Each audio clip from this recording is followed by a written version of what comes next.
Welcome to the Supermom is Getting Tired podcast. This show is designed for moms who invest everything into parenting, but get overwhelmed, lost, and resentful. Listen and learn how to unburden yourself, feel calm, full of energy, and in control. I'm your host, Master Certified Life Coach, teacher, and recovering supermom, Tori Henderson.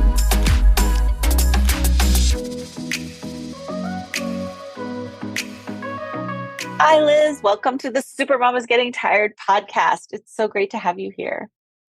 Well, it's great to be here. Thanks, Tori, for inviting me.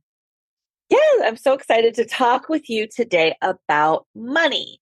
This is not a topic that I usually cover with my supermoms, right? We're usually so busy with the kids and the house and the jobs and the exhaustion that money sort of falls to the bottom of the priority list sometimes when it comes to the attention that moms might give it. So tell me why you think it's important to still keep your eye on money, even when you're busy mom raising kids. Well, I think that money takes a lot of real estate of the brain, like thinking about money, because everything that you just mentioned takes money to pretty much keep things going, right? And whether it's inevitable, money is required for us. The other thing is I think money leads to a lot of that exhaustion or that burnout or that being tired because it just feels heavy. Like I'm carrying this burden of money. I'm not earning enough. I'm not saving enough. I'm not investing enough. All of that feels heavy. And that is where we can have some exhaustion. Yeah. And I think the not thinking about it and not addressing it, it's sort of, we don't realize how much of our energy it can drain. It's sort of this open loop that's nagging at us in the back of our mind that, we're just I'll think about that someday. I want to ask you a question. I remember this moment. I was at play group with my friend, I'm hanging out at her house. The kids are playing, they're little, running around. And I said something like, we're not saving for retirement. Mm-hmm. And she's like, oh yeah, we aren't either. And for some reason, it made me feel so much better.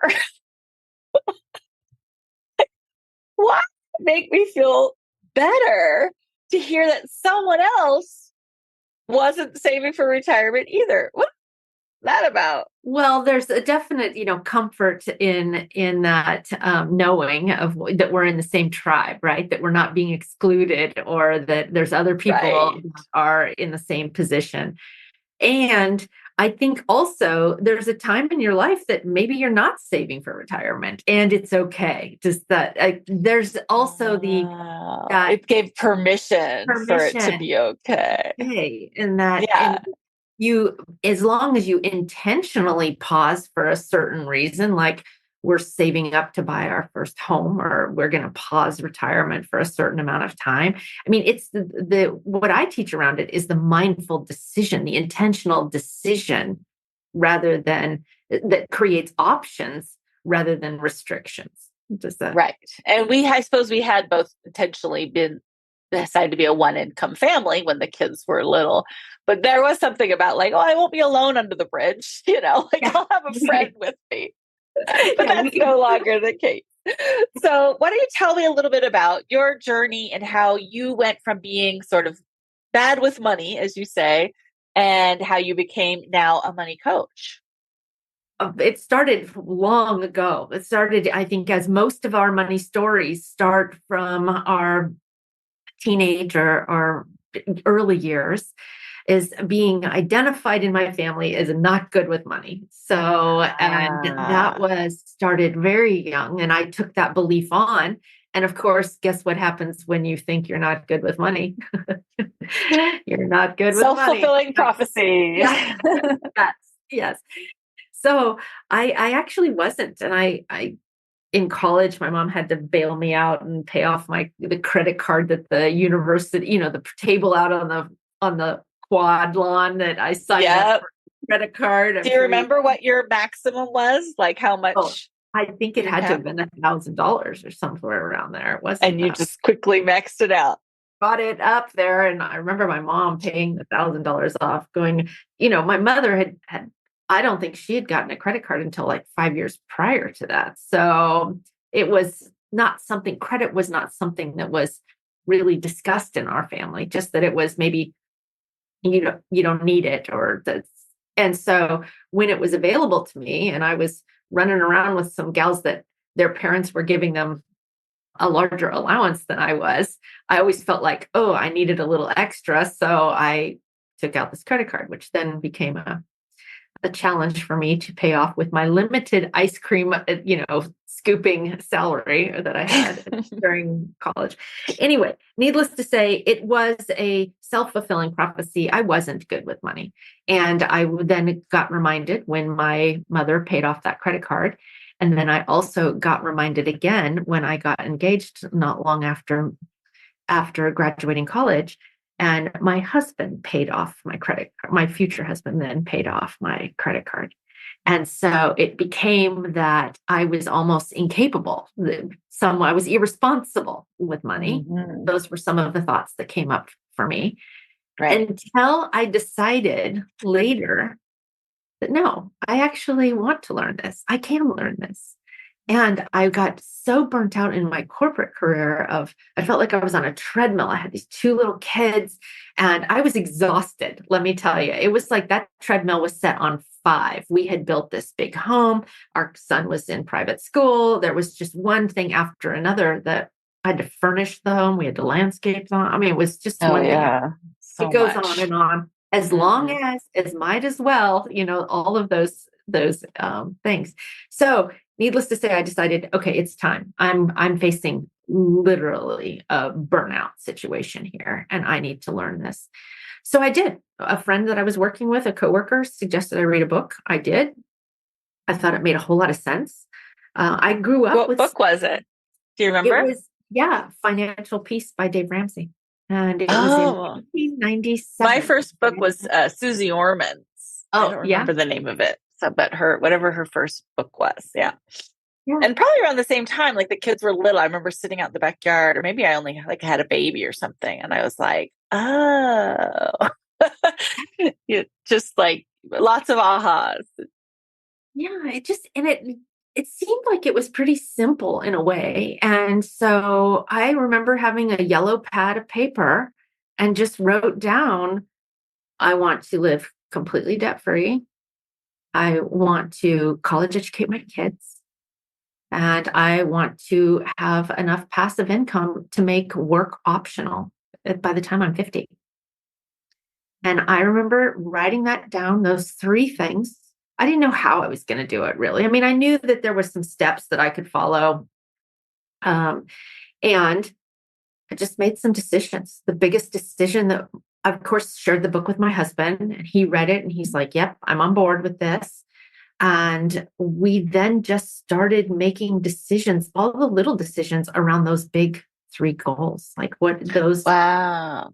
how does that? And so I really started shifting my mindset, my thoughts, my actions all around money and made it okay to say no to some things because I had Okay. to why. Yeah. So I want to pause for a second because, your goal was to you have passive income. You said so you could retire at 50 Yeah, or so stop working at 50. if I wanted to, yeah, 50. Yeah. Okay. And what was the other? Your College educate the kids. college educate the kids. And we have 2. And then also Debt live free. completely debt free. Yeah, live Okay. completely debt free.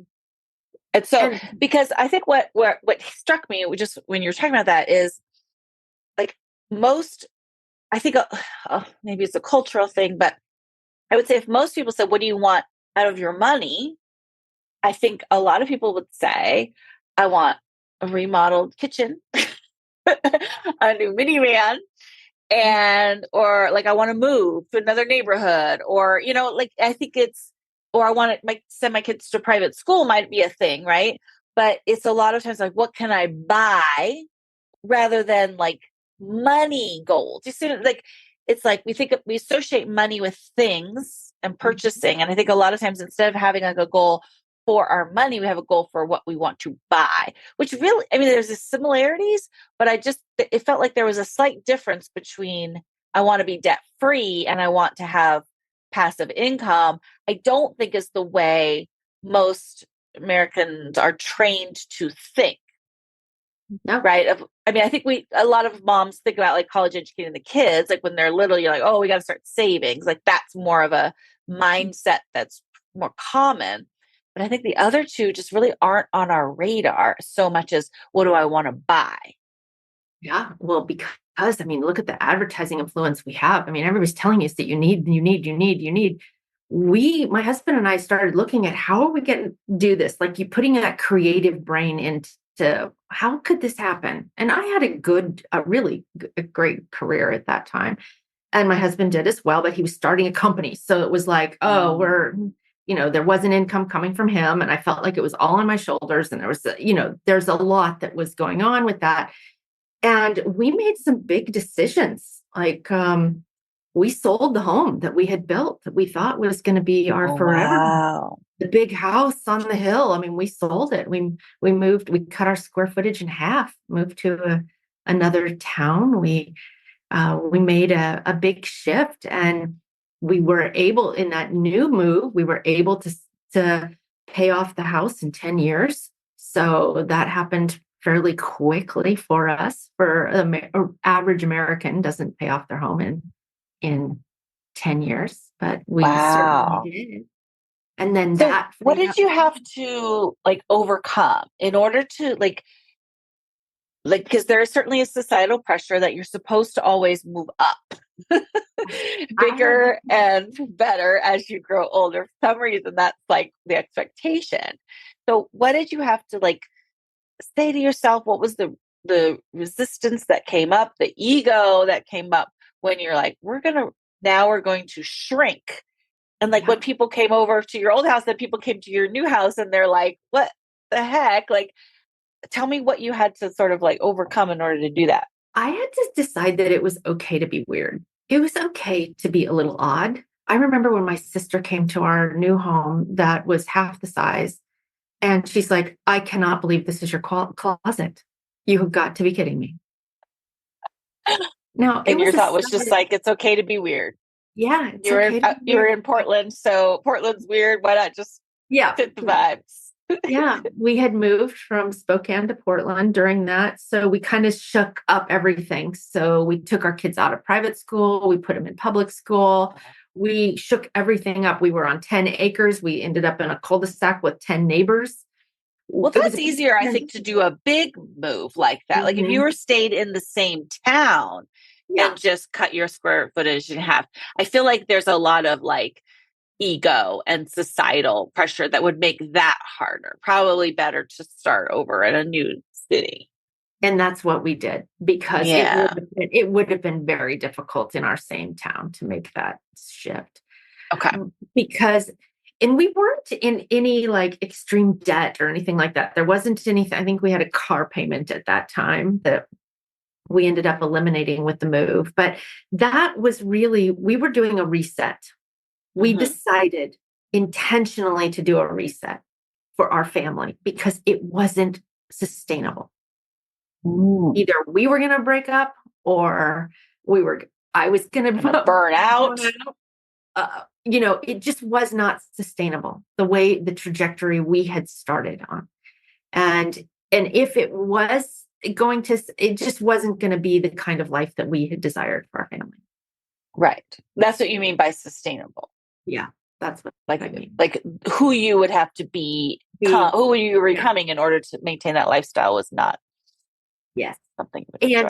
And it also felt like it was trapped. Like there were limited options where Yeah. when we owed less money, when we could manage on one income, which we decided to do at a certain time, we had options. It was like we can explore what happens. Does that rather than man, if one of us lost our jobs, we would sink. Does that Right, right. Which just makes it like every day you're just sort of like feel like you're in survival mode and Yeah, and it's not very heavy. fun. And it's so Hmm. you also I want to loop back to something that you said about us thinking to buy things rather than freedom, right? Because there's two different avenues. One is financial freedom, like freedom to choose. And I certainly love things, don't get me wrong, but I had to make a little shift for a while to decide intentionally the freedom was more important to me than the things.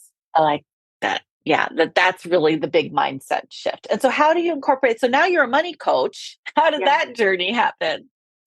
Well, I think a lot of the things that I did, I think I did hard. Like I was just doing it because I had decided a thought, and coaching with what thought I had. I don't want to owe anyone anything. That was my driving thought. I don't want to owe Interesting. anyone anything, which, as you know, that isn't a really positive thought. I mean, it's almost like an angry thought. Does that, But anger gives you a lot of energy, a lot of yeah. fire, and a lot of fuel, which you needed then. And I did. I mean, it worked.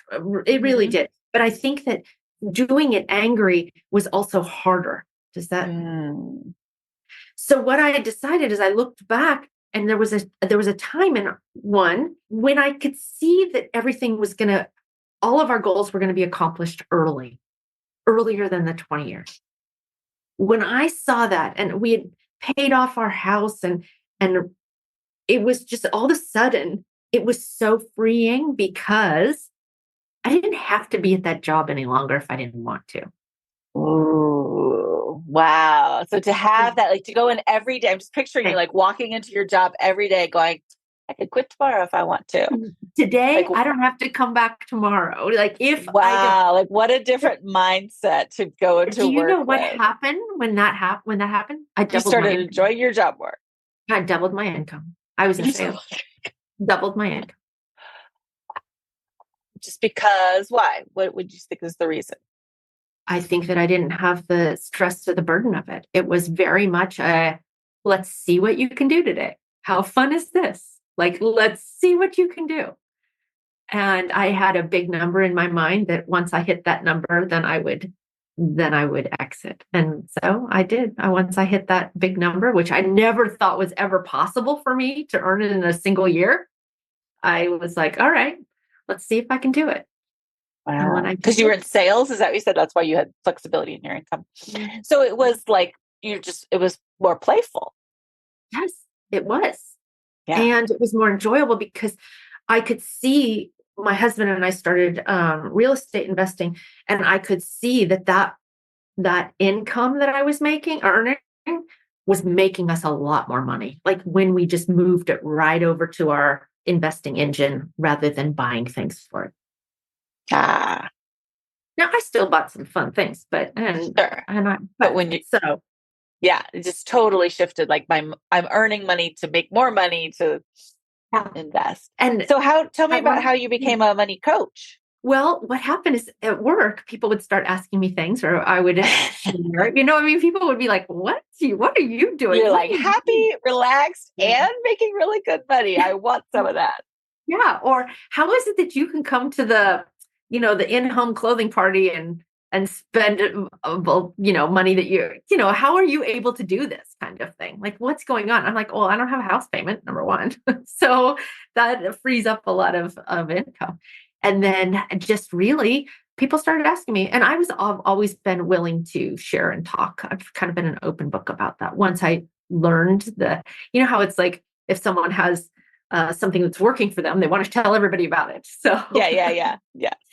and so one of my girlfriends asked me to come speak at a ladies group she was hosting, it was called anyway, she asked me to speak, and I'm like, well, I'm not really qualified to speak. And she's like, Liz, you are the most qualified to speak. You've actually done this. And so I started looking and seeing where I could get some kind of certification that said I was actually a coach. So Right. that's when I did find out that the book that I had read from Dave Ramsey, he had a coaching certification for financial coaches. So I was looking for what did I want to do in my encore career, because now I could leave my corporate career, but I wasn't really, what was I going to do at that time? I was still pretty young. You And can't. You can only drink so many Mai Tais in your lounge chair. It's yeah, in the and middle of the afternoon. that's not really the life I wanted to have either. How could I help people? So I decided to go to get the certification from Dave Ramsey. And I did. And then my husband said, well, why don't I do that too? Because this is something we could do together in our retirement. And so we did. And we started coaching other couples on, Oh, and that couples was, would is nice. yeah. So a couple that has been married for 30, almost 30 years at that time, and how we became financially independent.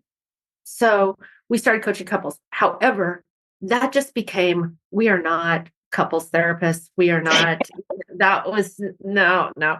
So, and I noticed Well, that because I imagine the couple that comes to you yeah, is the reason they come to you is because they can't agree. They're having issues. It goes back and deeper, and you know, yeah, and money is such a loaded subject for so many people that I can imagine that you really need to have a couple who's like on board, on the same page, just ripe and ready in order yeah. to make And that work. so that became a little draining, and it's never a money problem, that it's That money. I Money is a do know symptom that. of some other problem. So it's never a money problem.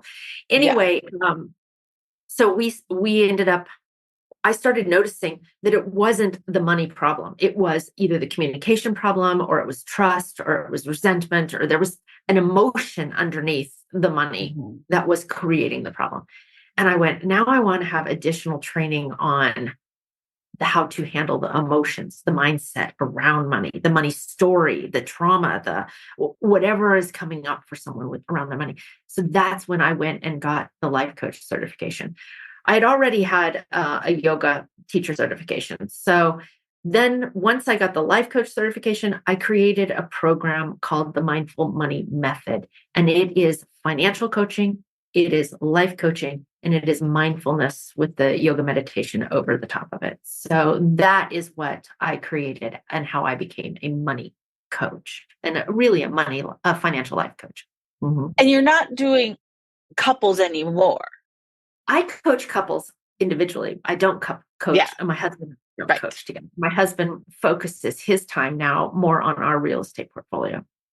It's Mhm. kind of similar to parenting coaching, right? Like a mom might come to me for coaching, but she's like, but my husband needs it too. Like we both need parenting tools, you know? And so what I offer is that like, well, I'll coach you, but I can record the session and then your husband can listen and sort of understand where you're coming from, why it's challenging for you, like what this brings up. But to have both people on the session at the same time is just not as impactful the way that you and I were trained to coach, Mhm. because like I'll say, like somebody, let's say I'm coaching you and I'll ask you a question about, what does that mean for you? Like, why do you yell at your kids or whatever? And the goal is for you to sit with that and really think about it and dig deep and to like sit in that discomfort. Well, your partner's going to want to jump in and bail you out. Oh, I know why you yell at the kids. This is why. Yeah. It's because, and so, but it's sort of like you're learning to rewire the brain. And so you can't have somebody else coming in when you're trying to rewire the brain. Like it's got to be 100% you and focus. And so it doesn't work. So I wanted to ask you about, like, I feel like in my mind, when I'm hearing you talk, I feel like there's people going, okay, but I'm not married. I'm a single Mhm. parent, or I've got a partner, but he's totally not on board. Like he's got his own issues or, fears around money or whatever. Like in your mindful money method course, how do you address like, because I think in one way, like this is the perfect time to be a single mom when it comes to money because you get to do it your way. You don't have to have somebody else's Yeah. buy-in. So you've got, in one way, that makes it easier. But then on the other side, you lose the income of the partner. So how do you deal with those two situations in your course? How does it kind of come up? Well, the math works regardless of how many, where the income's coming from. So that's part of it. But the most of the women that I coach are either the solo or primary breadwinner in their household. Hmm. So many of them are recently divorced. Many of them are never married, or there have been, for whatever reason, they are making the financial decisions for their household. So that's typically who I coach. I do Okay. occasionally coach couples. Typically, when I coach the couples, it is because they're interested in the real estate investing and how my husband and I have built wealth. So that's a little bit different. But when we're talking about shifting that money mindset so that you can go from things to freedom, that is typically my audience. The women who come to me are either the primary or solo breadwinner in their household. Yeah. And I could see that there might be some partners who are like, want their wife to sign up for your class or something. Yeah. I remember I did money coach training with Brooke Castillo before the life coach school was invented. I went through a money coach training program with her. And there was a woman in my class whose husband had asked for what he called a financial divorce because she was so out of control with her spending. Mm-hmm. And he had a lot of money.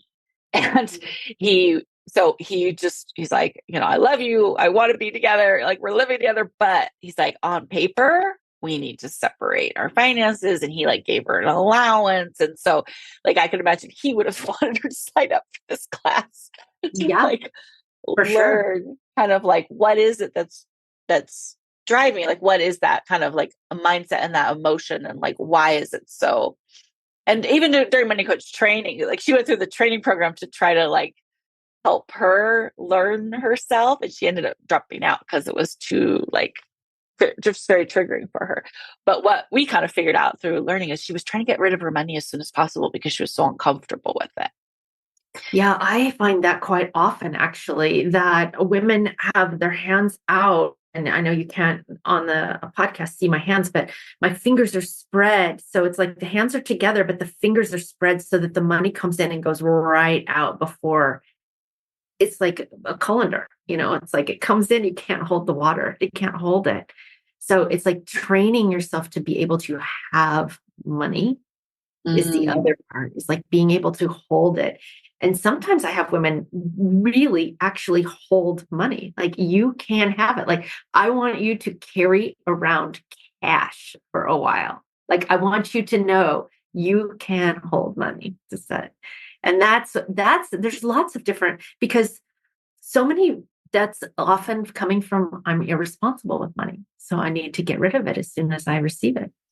I remember when I read the Susie Orman's book, it was said to like trace back to like your earliest money memory. Mm-hmm. And I remember for me, I was in third grade. My mom gave me $20 for a book fair. And I was supposed to go pick out a book and then bring her the change. And I lost it. So, it was gone. I went to find it in my pocket and it wasn't there. And I remember the belief I picked up was like, I'm going to have a bunch of money and I'm going to lose it. Because my mom was not like, oh, honey, that's okay. She was like, what? Like, it was like a big deal to her. Like, you lost $20. Like, she was not, I felt shame, right? That I did something horribly wrong and I felt terrible. And so I was like, I never want to feel that feeling again. And so my solution was to not have money. Mm-hmm. Like, and then sort of same thing as so I was really good at not having money. I worked for Planned Parenthood. Like I was a teacher. I was like, oh, I could do the not having money thing. Like, that's going to work for me. But then I married, just like the gal in my course, she married somebody who had a lot of money. I married my husband who was making a lot of money and then sold a business. And it was scary for me and super overwhelming. I think that's when I started picking up the money books, was because I was like, oh my gosh, like, I don't know the difference between $5,000 and $50,000. That's just a whole mass amount of money.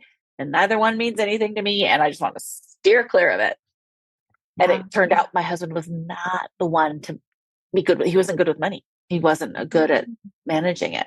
So there's differences. There's like people that are really good earning it. There are people that are good investing it. Like, for example, I was amazing at earning money. My husband is better at investing money, like growing money. That's like, we had to find our lanes of where we were.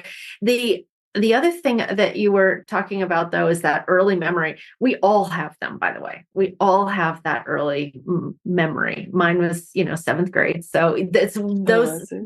What was Yeah. your memory? Well, mine was that I'd gone ice skating to the ice skating rink, and I was in seventh grade, and I took my little corduroy clutch handbag and had $40 cash in it. Well, someone opened up the locker and took my money out of my purse, and so my money was stolen, and that meant why did I take the money? It was all I took it on Oh, as mine. Like, why would I you ever made it take mean 40? that you were I irresponsible. was irresponsible with the money. And Yeah, that's what I heard too when I came home and told my parents that. And my parents were great. I don't want to, I'm not bashing my parents. My yeah. parents, Oh, my mom too. Yeah, yeah, they have their own money story, had their own. But the thing is I made it that I was irresponsible with money and that I shouldn't have money. And right. then I had to rewire that. I had to like you said, sit with it. Like, is that true? I think I am fabulous with money now. And look at So, how that belief manifests in your life, right? And junior high, that's when your identity is forming, and like and so I formed the identity of I'm good with money. mm, I always had more than my friends. I loved working from a very young age. So I always was earning, making money. And then I remember in high school or, somewhere around there, like my dad would borrow money from me because he needed like cash. He didn't want to take it out, investments. And I had so much cash just lying around. Like he would borrow it and then he'd pay me back like with interest. And I was like, ooh, I like this. And so, but my good with money was really a lot of like kind of hoarding scarcity energy. And yeah. so this worked for me, but I had a really hard time spending it. And then I married someone who was an excellent earner, an excellent spender, and I should say a very big spender, but not a good manager. And so it was like, oh, I gotta figure this out. But I had so much fear around it that for me, that was really my money coach. When I went through money coach training, it was to learn to undo the fear. Like I Mm, was afraid to have too much. I was afraid to lose it. I was afraid to spend it. I was afraid to invest it. It was just fear. And so that was really what I learned. And so like learning to like carry around lots of like $100 bills in my wallet was like, it's like you have to increase your tolerance for wealth. mhm. Absolutely. And you have to think about, how do you think about wealthy people today? Because if you don't have a positive feeling about wealthy people today, you are not going to want to be one. Totally. Right. Like money is the source of all problems. And Yeah, right. well, it's going to prevent you from being money. So tell Yeah, me more about your mindful money method. Like it's starting July 2nd. For one, you've got yes, a live class. This is a group and is it all women? it is. It's all women. Woohoo! I love And all women. I love that it's a safe place for women to come and learn about money. And there's just comfort in knowing, like we started at the podcast, there's comfort in knowing someone else is maybe in the same boat as you, not saving for retirement or I'm dealing. indebted to eyeballs. Me too. Yeah, Oh, now I feel better. yeah, yeah. Find out that Weird. the gal in the square next to you also has $240,000 of, student loan debt or whatever. It's like that is where we come together and we learn. Now, I take it from a little different approach than most money coaches because I do use the mindfulness and I focus a lot on mindset. However, we do money processes, the flow of money, the Right. incoming, outgoing, how to manage an irregular income, there's lots of things that we cover, how to create Mm. a debt payoff schedule, there's lots of how to's, but Mhm. there's also and because does that like this is the the cause and 100%. effect of this mindset that you've carried, and we also start out right at the beginning on values and desires because we have to know our internal values and what is driving us, and so that we create a plan, because the result of the class is that you create your own individual or unique freedom and financial freedom and relief plan. And it really has to do from that relief from worry. It's like, and the freedom of options, the freedom of choices, deciding that you do have choices. You may not like all of them right away, but you do have options. And that's what we want to uncover. What are all the possibilities out there for you with your finances right now? And because so many people have those blinders on, like it's just doom and gloom. And there's really so much you can do. And when you've been doing the same thing for your whole life, it feels like there's like you don't even know how else to think about money. Or if you just picked up, like I picked up money fears from my mom. Like I remember like the conversations like, I don't know if we'll be able to buy bread this week. And my Yeah. dad's like, we'll be able to buy bread. Like this, Yeah. like, come on. But when you marinate in that growing up, you're just like, this is how it is. Like, I think I had the belief that it's responsible to worry about your money. Oh, for sure. Yeah, I had that for sure. And I certainly, grew up with Depression era grandparents and my parent, I mean, there's definitely some scarcity and lack that came Yes. along with that. And it's understandable. It's absolutely understandable. I know that my kids would, or my husband, or we would all travel on Friday nights to our second home. So we were in the car all the time. And the question inevitably would come up as we had a routine that we would go about. But the routine, one of the things was asking, Mom, are we broke this week? Because I had like such a, we both had irregular incomes. We were up and down, and it was that my scarcity mindset was flowing over to my children, on my husband was like, oh God, are we broke this week? And we clearly were never broke, but I would be in that fear mode.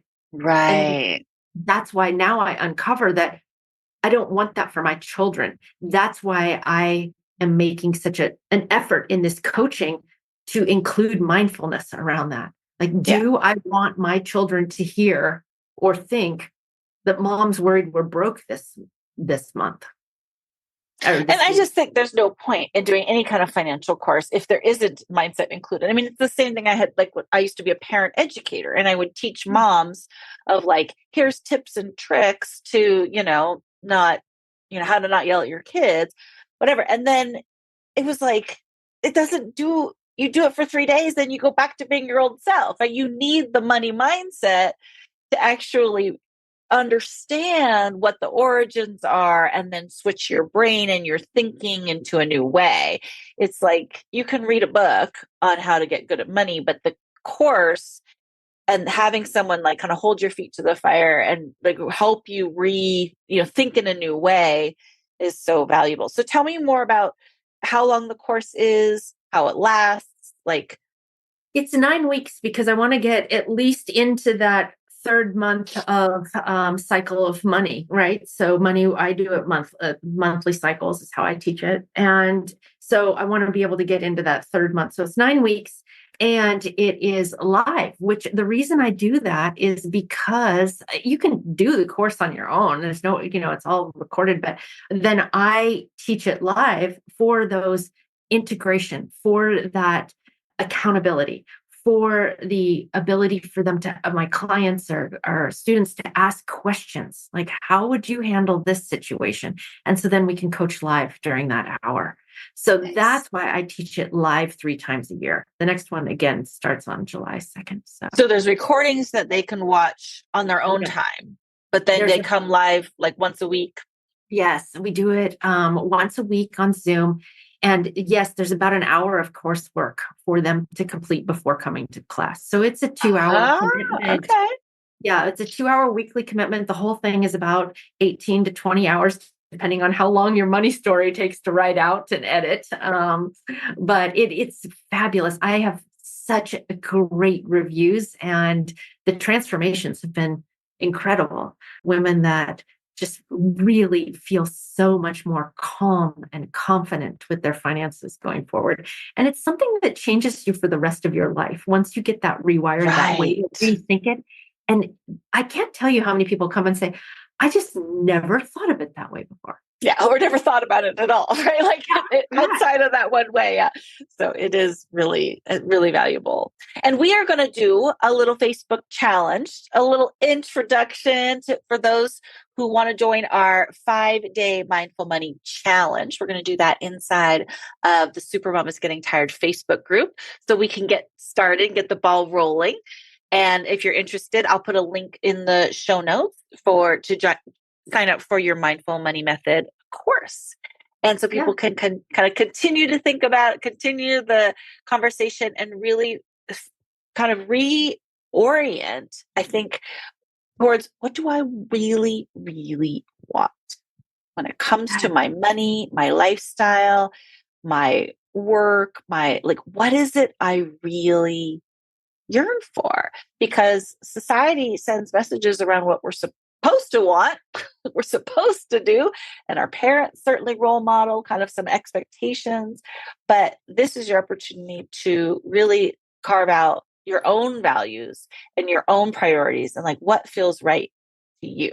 Absolutely. And it feels so good once you lift one of my clients was in the UK and she said, it's like lifting the boot, which we don't ever call it the boot. The trunk of the car. The trunk of the car, she's like, or the hood, it's like once you just really rip the Band-Aid off or take that moment to look at it, I cannot tell you how many women after module 2 say, I feel so much better. Because what's happening is the story that they've built up in their mind about their financial situation is always so much worse than it really is. Right. And then the avoiding it and I don't want to think about it, I don't want to think about it is super draining. So just all you got to do is lift the boot and look inside your trunk and you're like, oh, this is my trunk. This is what I have. It's not so scary. Exactly. And it really isn't once we look at it. We don't do anything greater than 5th grade math in the mindful money method, by the way. Good to know. It's like there's so many triggers for women oh, I'm not good at math. I'm not, no one taught me how to do this. This course is for women who feel like they have never been taught on how to earn or manage money. So that's what it's.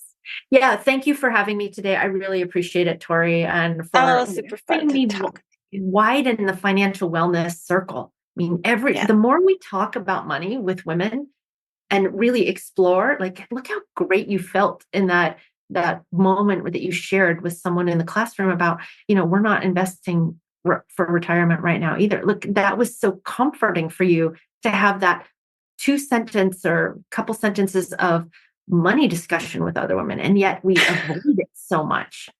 Well, it's socially not acceptable to talk about money with most people. And so to create an environment where that is the subject matter and everybody's signing up to talk about money, then, it's really nice. And I'm sure there's different degrees of disclosure. Some people might stay vague about how much debt they have, and other people just lay it on the table and here's what I got. And you probably could do whatever you're comfortable with. Absolutely. There's no requirement to even speak, number one.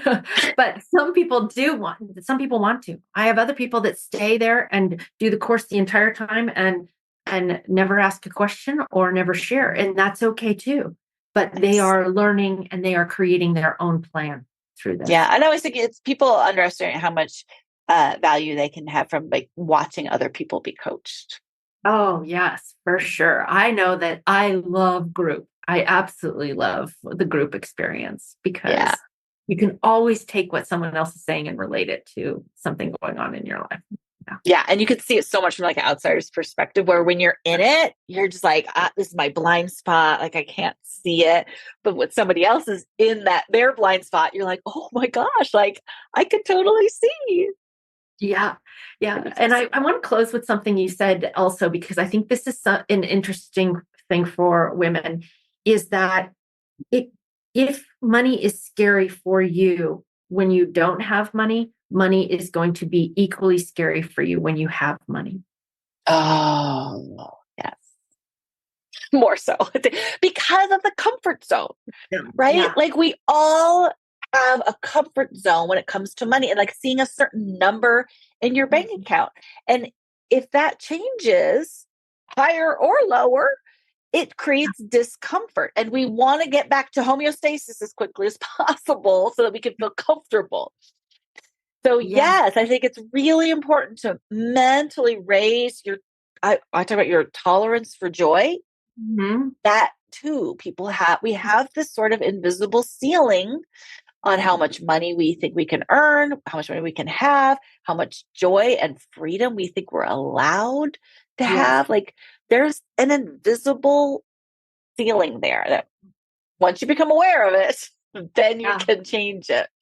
Yeah, those upper limits. And that's what that is one of the greatest benefits that comes out of this. At least for me, that was what I finally was able to break through some of those upper limits and doubled my income. That was unbelievable. So Amazing what happens. I would love Yes. to welcome some of your followers. I can't wait to do the 5-day challenge. We'll have some exercises each day for for the ladies to do. Awesome. We'll do just 1 week, 5 days. We'll talk about money. We'll lift the boot. Food, yeah. Lift the mood. Yeah. And we'll make it okay to talk about money as a group of women inside the Supermom is Getting Tired Facebook group. And then if you think, oh, I need a little bit more, I want this to continue, then July 2nd is the Mindful Money Method class Thank with you. Liz. All right. Thanks so much, Liz. Take care. Want a free life coaching session? Go to lifecoachingforparents.com and schedule yours today. And thank you so much for listening. I would love it if you would subscribe and share these podcasts with your friends. If you have a question you'd like me to answer on the air, go to lifecoachingforparents.com/record-my-question, and you can send me a voicemail recording or write me an email, and I'll answer it on the air. Thanks again. Have a great day.